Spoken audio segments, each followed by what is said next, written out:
इस्तेहकाम party आई है, नहीं तो आप वो ज्वाइन कर लें, हो सकता है वो कदर कर लें आपकी जहांगीर ना मेहरबानी, मैं क्यों छोड़, मुश्किल वक्त में और बुरे वक्त में तो मैंने नून लीग छोड़ी नहीं। अब मेरा दिमाग ख़राब है, मैं इस्तेकाम देखूँ। इस्तेकाम वालों के पल्ले क्या है, कुछ भी नहीं। वो कह रहे हैं हम इस्तेहकाम दिलाना, देखें कहने को तो जो मर्जी कहते रहें जी।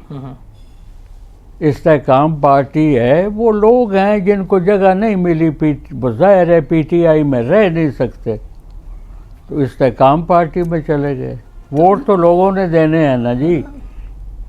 लोग किसी तो मियाँ साहब वो तो ये हो गया कि आपने कहा ओन चौधरी लेकर गए, बुशरा बीबी को दुआ करवाई, जहांगीर तरीन जीत गए। तो जहांगीर तरीन तो अब हो सकता है उन्हें असल पीर मिल गए हो इस्तेहकाम वालों को, जहांगीर तरीन को, कि अब आपके दुआओं की ज़रूरत नहीं है, दुआएं आप देते हैं। अब अल्लाह जानता है जी जहांगीर तरीन साहब का अब राब्ता है या नहीं है।